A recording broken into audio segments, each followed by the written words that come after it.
बिस्मिल्लाहिर्रहमानिर्रहीम। अस्सलाम वालेकुम एवरीवन। कैसे हैं आप सब लोग? उम्मीद है कि खैरियत से होंगे। माई सेल्फ मारिया रियासत, your English teacher. Second year class. जैसे कि आप लास्ट वीक से जो है वो मिस आयशा के साथ इंग्लिश पढ़ रहे हैं और उन्होंने अपने इंट्रोडक्टरी लेक्चर में आपको आपके पेपर का फॉर्मेट के बारे में बता दिया है कि कौन से पोर्शन में से क्या क्या आपसे पूछा जाएगा, पेपर ए में क्या होगा, पेपर बी में क्या होगा, आपको ऑब्जेक्टिव किस तरह से आएगा। लेकिन फिर भी मैं आपको थोड़ा सा जो है वो टेक्सचुअल के बारे में बता दूं, पेपर ए के बारे में, जो कि आप मेरे साथ आज से स्टार्ट करेंगे। ये टेक्स्ट में से जो है वो 3 पोर्शन हैं। फर्स्ट पार्ट में जो है वो मॉडर्न प्रोज़ है, जिसके 10 लेसन्स शामिल हैं, और इसमें पार्ट 2 में जो है वो 6 हीरोज़ हैं, और इसके बाद जो है वो एक नावल है मिस्टर चिप्स का, जिसके 18 चैप्टर्स हैं। इन तीनों पार्ट में से सेपरेटली जो है वो क्वेश्चंस पूछे जाएंगे चॉइस के साथ, और इसमें से ऑब्जेक्टिव में जो है वो सिनोनिम्स आएंगे आपको। हम इसकी जो है वो टेक्स्ट के साथ स्टार्ट करेंगे लेसन को। जैसे कि आप शुरू से जो है वो ट्रांसलेशन करते आए हैं, एज सच आपको अभी ट्रांसलेशन तो नहीं आएगी इस पेपर में, लेकिन फिर भी हम जो है वो गो थ्रू करेंगे टेक्स्ट को, कि आपकी अंडरस्टैंडिंग जो है वो डेवलप हो, आपको जो है वो चीज़ अच्छे से समझ आए, और क्वेश्चनिंग को करना जो है वो, क्वेश्चनिंग को जब आप आंसर करने लगें तो आपको ईजी हो। जब तक आपके माइंड में आइडिया ही नहीं होगा कि राइटर ने लिखा क्या है, तो आप कैसे क्वेरी को जो है वो आंसर कर सकते हैं। तो इसलिए हम क्लास में सारी टेक्स्ट को गो थ्रू करेंगे,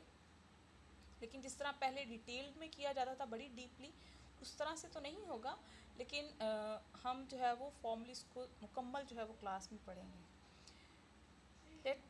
जैसे कि आप देख रहे हैं, ये इंग्लिश बुक 2 है, और हेल्पिंग बुक में आप जो है वो सनशाइन की कॉम्प्रीहेंसिव जो है वो किताब वो लेंगे। Okay, let's start with the very first lesson of this book.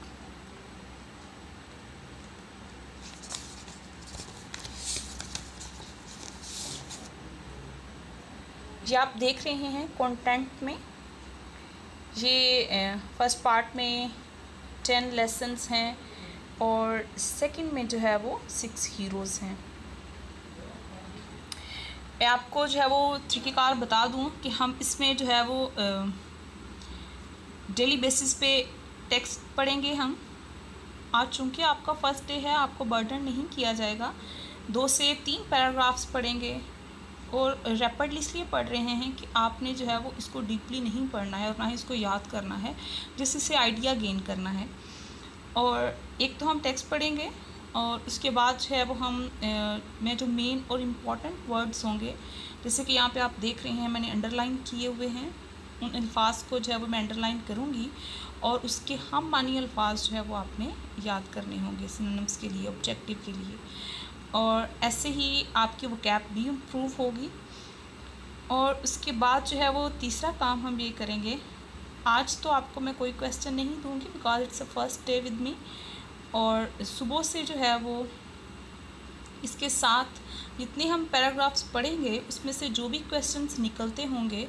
2 होंगे या 3 होंगे, वो हम डेली बेसिस पे साथ साथ करते जाएंगे। क्योंकि ट्रांसलेशन तो आपने याद करनी नहीं है, आपने सिर्फ क्वेश्चंस और ये जो वर्ड्स हैं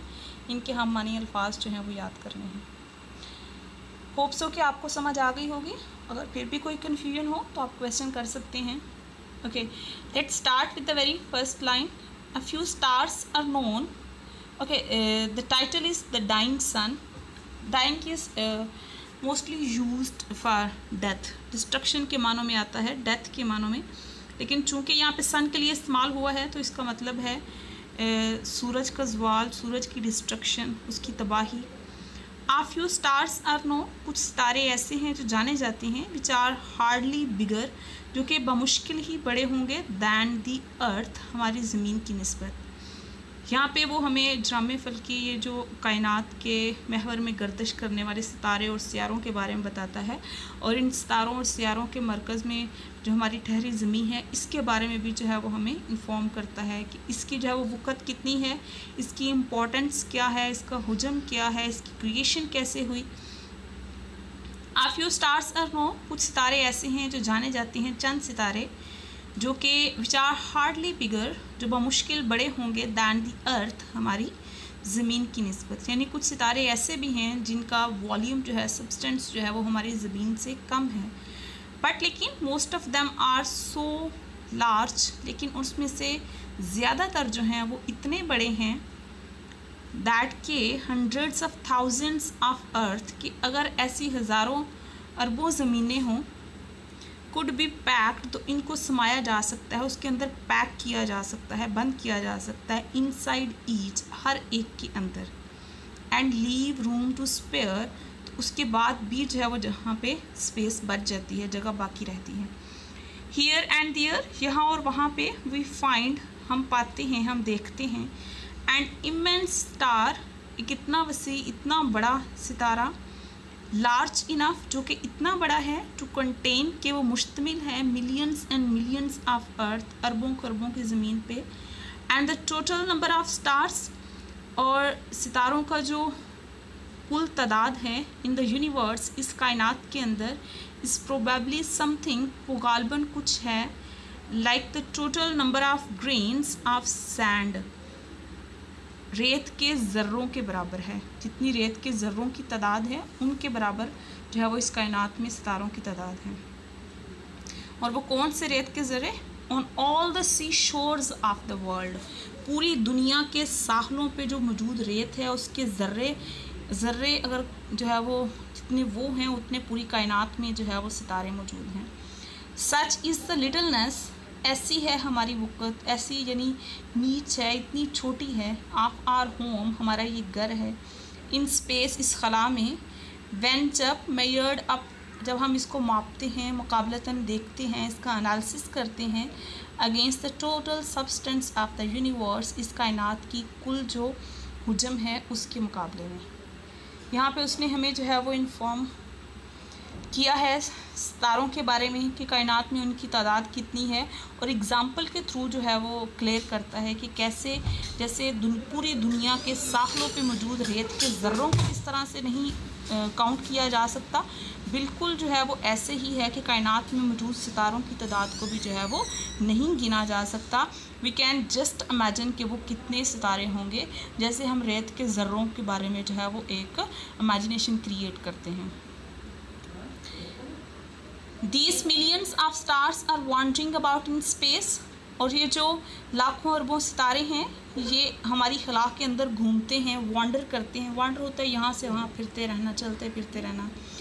आ फ्यू फॉर्म ग्रुप्स, और चंद ऐसे हैं जो ग्रुपिंग में हैं, इकट्ठे हैं, विच जर्नी इन कंपनी, जो कि कंपनी में मिलकर सफ़र करते हैं, बट लेकिन most of them travel alone, लेकिन उनमें ज़्यादातर जो है वो अकेले सफ़र करते हैं,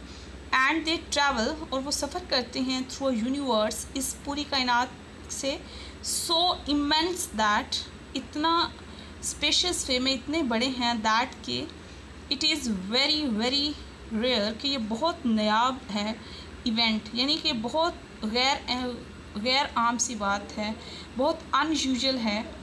इंडीड, हकीकतन, for one star to come, कि एक सितारा जो है वो आ जाए एनीवेयर, कहीं पे भी, नियर टू अनदर, किसी दूसरे सितारे के करीब,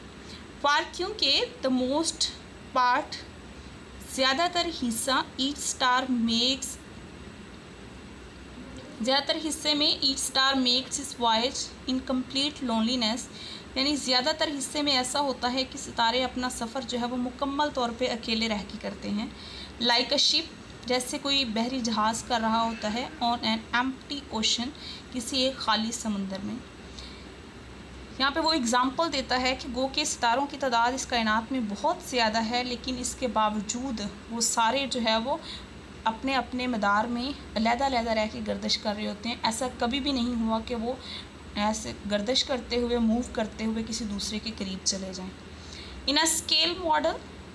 और जैसे उसने एक एग्ज़ाम्पल दी है कि वो इतने ही दूर हैं जैसे बहुत बड़े समुंदर में सिर्फ एक कश्ती जो है वो सफ़र कर रही है, और बिल्कुल ऐसे सफ़र, यानी इतने डिस्टेंस पे रह के वो सफ़र करते हैं।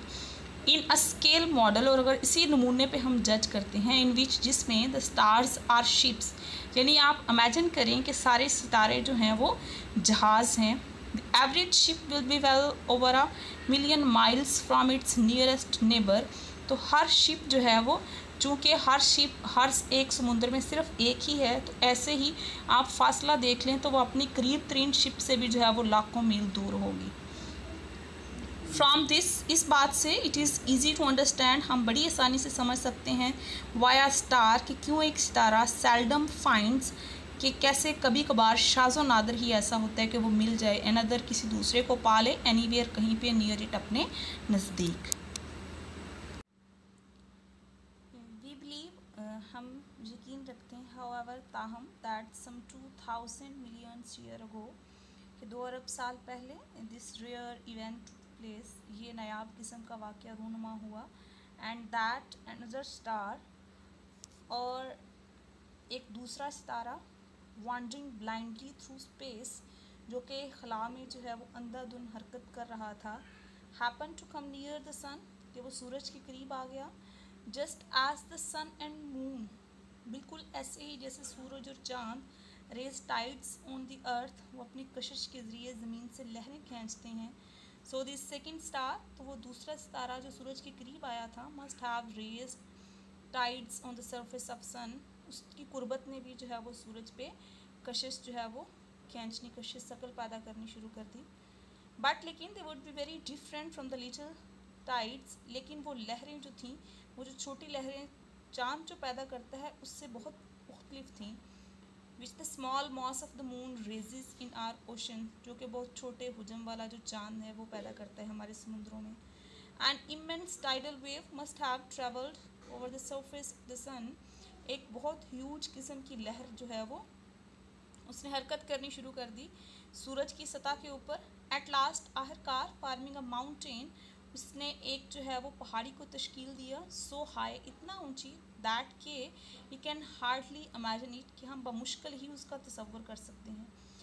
As the cause of the disturbance, और जैसे ही ये जो खलल की वजह है, वो जो दूसरे सितारे की गुर्बत थी, केम नियरर एंड नियरर, जैसे जैसे वो करीब से करीब तर होता गया, the mountain would rise higher and higher, और वो पहाड़ी जो है वो ऊंची से ऊंची होती चली गई। And before the second star began to move away again, और इससे पहले कि वो सितारा सूरज से दूर होकर हरकत शुरू कर देता, इट्स टाइडल पुल, उसकी कशिश शकल ने, हैड बिकम सो पावरफुल, वो इतनी ताकतवर हो गई, दैट के this mountain was torn to pieces, कि वो पहाड़ी जो है वो टुकड़ों में तकसीम हो गई, एंड थ्रू ऑफ, और फेंक दिए गए, small pots of it self, और उस पहाड़ी ने अपने छोटे छोटे हिस्सों को फेंक दिया इनटू स्पेस, खला में। दीज स्मॉल पीसेस, और ये छोटे छोटे जो टुकड़े हैं, हैव बीन गोइंग राउंड, और ये अभी भी जो है वो गिर्द चक्कर लगा रहे हैं, द सन एवर सिंस, हमेशा से जो है वो सूरज की गिर्द। दीज आर द प्लैनेट्स, और ये प्लैनेट्स हैं, ग्रेट एंड स्मॉल, सियारे हैं, छोटे और बड़े हैं, ऑफ विच, जिसमें से आर अर्थ इज़ वन, हमारी ज़मीन एक है। इस पैराग्राफ में उसने जो है वो क्लियर किया कि कैसे हमारी ज़मीन जो है वो, उसकी एग्जिस्टेंस की रीज़न क्या थी, वो कैसे वजूद में आई, उसके बिहाइंड जो साइंटिफिक रिसर्च है उसको वो बयान करता है। ओके, ये 3 पैराग्राफ्स हैं आपके आज के लिए। आपने जस्ट इनको गो थ्रू करना है और इस आइडिया को जो है वो गेन करने की कोशिश करनी है जो वो आप तक पहुंचाना चाहता है। थोड़ा सा साइंटिफिक है, यानी लिटरेरी नहीं है, इंटरेस्टिंग नहीं है, उस तरह से फैक्ट्स एंड फिगर को वो बयान कर रहा है। तो आपने थोड़ा सा कंसंट्रेट रह के जो है वो इसको पढ़ना है कि वो किस तरह से जो है वो फैक्ट्स को बयान करता है। अब जो है वो उन मेन वर्ड्स की तरफ आते हैं which I have already underlined for you, कि आपने इनके जो है वो हम मानी अल्फाज जो है वो तलाश करने हैं। इमेंस मीन, इमेंस होता है बहुत बड़ा, स्पेशियस होना, लार्ज, ह्यूज, ग्रेट, यानी बहुत सारे वो कॉमन वर्ड्स आपको मिल जाएंगे जो ऑलरेडी आपने जो वो पहले पढ़े हुए होंगे। यूनिवर्स, कायनात है, कॉस्मोस हो सकता है इसके लिए, सब्सटेंस है, मटेरियल हो सकता है, उसका स्टफ है, और जर्नी मीन ट्रैवल करना, वॉन्डरिंग होता है घूमना, रोमिंग, इधर से उधर जो है वो मूव करना, रेयर नायाब हो, जो कॉमन ना हो, अनकॉमन हो, अनयूजुअल हो। और सेल्डम, शाज़ो नादर कभी कभार होता है, यानी सम टाइम्स, कभी कभार ऐसा हो। और टाइड्स लहर होती है। Okay, these are the few words for synonyms. Hope so कि आप लोग जो है वो इसको करोगे, इस उम्मीद के साथ कि आप जो है वो इसको घर में पढ़ेंगे भी और इन अल्फाज का जो है वो हम मानी अल्फाज भी जो है वो इनके लिए ढूंढेंगे और उसको याद भी करेंगे। ओके, सी यू इंशाल्लाह the next day with a new lecture. अब सुबह जो है वो हम नेक्स्ट जो है वो एक बड़ा सा paragraph, rather we will study the 2 paragraphs, next 2 paragraphs, और उसके साथ जो है वो हम कुछ जो है वो 2 से 3 क्वेश्चंस भी करेंगे। I think that will be easy for you. और अगर इसके बावजूद फिर भी आपको कोई कन्फ्यूजन हो तो you people may ask me. Thanks a million. अल्लाह हाफिज़, सी यू इंशाल्लाह टुमारो।